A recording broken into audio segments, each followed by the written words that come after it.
I give you a story that is very, very testing at a time when the world was upside down.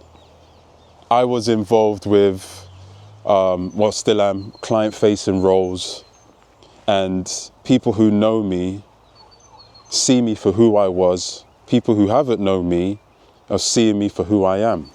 And what I mean by that is, in 2020, I got diagnosed with an autoimmune disorder called vitiligo. And vitiligo is basically a condition where your white blood cells attack the pigmentation of your skin. So being a black man, black Caribbean man, when your skin goes white, it's very, very prominent, right? Right here, here's a clear example. That's vitiligo, yeah?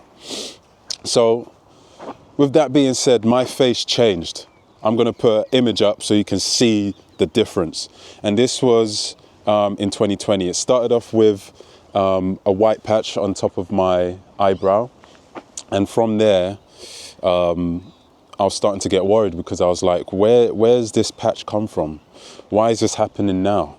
I need to get answers. So I went to the NHS doctors and they said, okay, based on your test, this is vitiligo. I'm standing in the sun right now because it's perfect for my skin. And they said, now that you've got this condition, you're going to have it for life. Your skin will probably get worse. It's not going to get better. And based on what they were saying, you can tell this was their perspective. I get it. One, I'm just a number, I'm a patient. Based off the symptoms and this condition, they're now rolling off a script. So now that this is happening, they're almost easing my mind to say, this is the end. Give up. Take our medicine and get out the door. Do you know what I'm saying? But I didn't want to believe in that, you know? So I ended up taking the steroid cream. I was like, okay, I'll try it. Ended up taking the steroid cream for about a week, and I was like, what am I doing? This doesn't feel right. I'm a righteous individual, and I do things in a holistic fashion. And what I mean by that is I like to have organic foods. I like to be as close to the earth as possible, and I try and stay away from the man-made, the ultra-processed sort of, let's say, supplements or foods in regards to consuming for my body and my soul, you know. So I stopped taking the steroid cream and I started scouring the internet. I was like, you know what? I wasn't born like this, so there's got to be a cure. And with that, I just searched. I was trying to find different people in the same position. I was trying to understand the condition a little bit more. I was trying to see what would trigger the spread of vitiligo as such. And I was going through so many different things. I was trying these, I would say now, snake oil products, you know. Put this cream on, sit in the sun early hours in the morning, do this repeatedly, and what will happen is your skin will regain its color, it will repigmentate. So I was doing that, and then I was looking at certain foods based off what this other person researched, and she was like, you can't have blueberries, you should eat, oh no, you can't have papaya, yeah, I can't remember at the top of my head, I can't have garlic, you can't have tomatoes, and based on that information, I was like, I'll try anything. So I stopped eating those certain types of food, because prior to that, I found another piece of research which was telling me, eat as much papaya as you can. It's the papaya that's going to help with the collagen and the repigmentation of the color of your skin and all of this and all of that. Vitamin E products. Stop using, my girlfriend at the time was helping me research products that didn't have too much chemicals in there. So I stopped using chemically enriched skincare, you know, all these different things, right? And one thing I didn't really focus on was the stress element, because with time, it was not getting better. I was eating all these different foods. I was trying to stay hydrated. I wasn't in the sun much. I was trying to protect myself from the sun, because they say once your skin turns white, that particular patch of skin is now not protected from the UV rays of the sun. So I was like, okay, I've got to be careful here, because I don't want to get sun damage, I don't want to get sun cancer. All these things were going through my mind. All the while, it was COVID. Stress levels through the roof. How am I going to manage my business? You know, what is the state of the world? You know, so all these different factors, I wasn't taking in everything at the same time. I was just focusing on one thing: my food and what I was inducing or consuming, so to speak. So yeah, it was getting worse, and I was like, you know what, I need to speak to a specialist, a skin doctor, right? And that skin doctor happened to be a private dermatologist. So I went there, and my face was starting to get more whiter, okay? So it spread from top of the eyebrow to the other side of the eyebrow to all over my forehead, parts of the nose, on my cheek, around the mouth. It was spreading, right? And then I was getting the odd patches on my skin. So I was like, okay, I need to go see this guy. So I went in there, he looked at me, and he was basically like, you're still early in the stages of this condition, go back home. All right, where's home, my bro? You're telling me to go back home, where am I going? He's like, listen, you're from the Caribbean, you need some sun, my boy. Go to the Caribbean and sit in the sun. And I was like, this is very, very interesting. Very, very interesting. So I went back and started to change things up a little bit. What I also want to add is, along my journey of understanding what types of food to eat, the herbs and stuff like that, looking outside of the Western medicine, we're looking at Chinese medicine and different herbs and minerals as such to help boost the body's ability to regenerate. Dr. Sebi was one. He was a big influence on what things I should be doing, and this was on the herbal side of things, right? So yes, after that initial conversation, that consultation, I went home and I was like, okay, continue to consume iron-rich foods, so iron fluorine, sarsaparilla, your sea moss, even put sea moss on my skin, coconut oil, all of that jazz, right? And then get in the sun. Get in the sun. I'm trying not to swear here, I don't want to swear. So anytime there was an opportunity, because this was probably summertime now, probably around July, and I went to see the NHS doctor around March. So it was literally just before or just around COVID, just got started with the lockdowns, is when I got diagnosed with vitiligo. So yeah, 3-4 months later, I saw the private dermatologist, go to the sun. So any opportunity I had, I would go to sit in the sun. Wake up in the morning, sun shining, I want my face to be in the sun, right? In the afternoon, I want my face to be in the sun.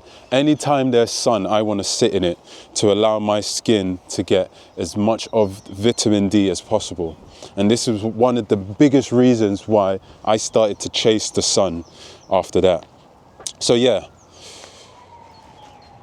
stress was a big one. And I still didn't realize how much of an impact it had on me. So throughout COVID's lockdown, I was still working. I was doing online sessions with clients. I was doing fitness classes, be it free on Instagram, paid ones on Zoom. And at the same time, I was with an ex. We was together at the time for almost 4 or 5 years at that point. And we made the decision to look into buying a house, you know. So we started searching. We was looking out of London, we was looking at all these different houses, and come January 2021, we moved out.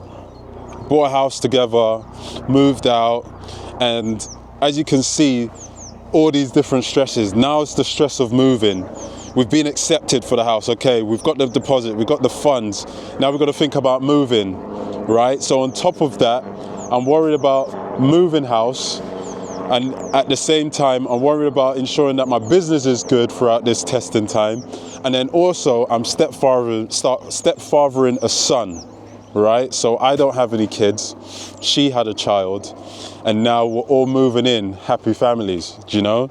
So around 2021, early 2021, mid 21, it got really bad. My face went totally white, okay? Not to the sense that it completely gone, but you can definitely see the change, right? So we went to Portugal that summer, I believe, in 2021. And again, I just knew the assignment. I need to sit in the sun. So one time at the beach, I just laid in the sun for about 4 hours. 4 hours in the sun until my face burnt, right? No baby oil and coke needed for this one. So I just sat in the sun. I was just like, this is my opportunity to get some true sun because there's not enough in the UK. And my face burnt. It was hurting. I was like, okay, I need to come out the sun. And then face cooled off. Every other day, I was pretty much just sitting in the sun.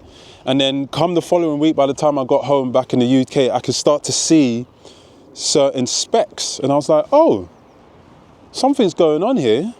I am repigmentating. So I know I'm going back and forth on this, but I'm trying to paint a picture. This is totally unscripted, right? So now I'm like, this is what I needed. He was extremely right. I needed to go home. If not, I needed to get closer to home. The sun, we only get so much here, but the sun is different when you go to the Caribbean, when you get closer to Africa. It's different, right? And that's what I needed. I needed to ground myself. I needed to get my feet on the beach, you know, discharge any energy and stress, inflammation, anything I need to just get out of my system. And that's where you go bare feet on the ground, yeah? Reconnect with the earth. I needed to sit in the sun, vitamin D. I've already started to incorporate good foods, stay hydrated with my diet, you know? And with me grounding, I'm now de-stressing. It's allowed me the opportunity to sit back, relax, and be like, it's okay. Because I never had the opportunity to do that when I was in the UK. It was go, go, go, go, go, which added to the spread of the pigmentation, right? So anyone who's going through this same sort of thing when it comes to vitiligo, you've got to look at everything as a whole. What is currently happening now, but what can I change to ensure that my stress levels are maintained at a good level? I'm eating the right foods, right? And my mindset is optimistic, is positive. And I have certain things in place that's going to allow me to stay grounded. These are the things that I would tell people because chronic stress is no joke, right? I've got a client of mine who's yo-yoed in terms of weight loss, right? They've lost the weight, put the weight back on. They've had personal trainers. They've got a routine in play. They've had conversations with dietitians, nutritionists when it comes to the right types of foods they have to eat, yeah? So I would give her a program and say, okay, do this, do that, keep it simple. This is what we need to do. Nothing's changing after a week. She's telling me how her work is stressing her out. She's got certain things in place that she needs to clear when it comes to, let's say, debt. She's got to look after vulnerable people. You understand? So she's stressed. She's worried about how people think of her and has been for a very long time, getting the validation of other people to make sure that she feels worthy, right? Again, that adds to the load. So if we don't address these certain stresses, then you're just going to be on the hamster wheel of repeating and cycling of what is actually holding you back. Does that make sense? So you now have to get away from this or understand how to manage that or learn how to let something go so you can move forward towards the person or thing you envision. I hope that makes sense, right? Going back to the vitiligo story, it's hard. If you've never gone through something like this before where physically you're changing, it takes a toll on you, because it's like, how are people going to judge me? What would they think of me? I'm going through my day to day. How are people going to view me? My face is white. I've got patches on my face. This ain't me, man. But I believed in myself. And I was very fortunate to have my ex at the time, who was very, very supportive. My friends were very, very supportive. My family were very, very supportive. They knew something was going on, and they were just there for me. As much as I had the resilience and the drive to be persistent in my endeavors of trying to find a cure or a solution to the problems that I had, their support was everything, you know. And then lo and behold, my skin started to regenerate, you know, and now I take pride in my skin. I make sure I cleanse, I put the right products on my skin, I eat vast amounts of berries, for example, vitamin E rich foods, antioxidant rich foods, all these to reduce the inflammation and get rid of the free radicals. I train on a consistent basis, not only for longevity and vitality, but also for my confidence as well. You know, my sleep is to be desired. Do as I say, not as I do. But I do ensure that my recovery is spot on.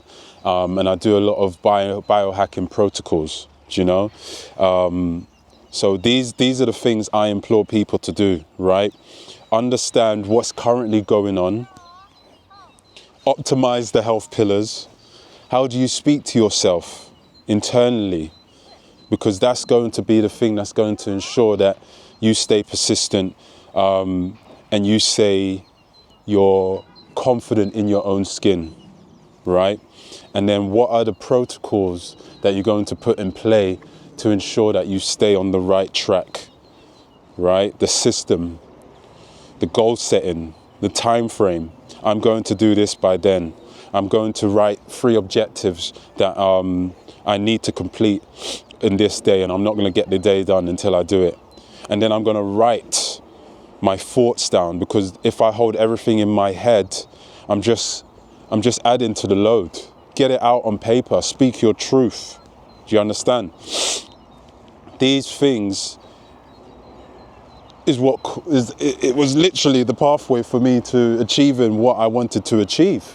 Do you know? So that's why I wrote that ebook. It makes so much sense. So if you feel stuck, it doesn't have to be as drastic as a chronic illness or a disorder. You can feel stuck at work. You can feel like you're not being seen and not being heard. You feel stuck. You don't know which direction to take your life. You don't know how to communicate with people. You don't know how to communicate your feelings. You want to optimize your health because you're starting to take health a lot more seriously, and you can see the importance of quality health span and not just being able to think about living for longer. You know, all these different things that run through your mind, and you feel like you can perform at a higher level and perform better, then download that ebook or just ask me about it, right? Or we can book a confidential, no obligation call where we can go deeper into yourself and put the necessary steps to ensure that you're achieving the goals that you want to achieve.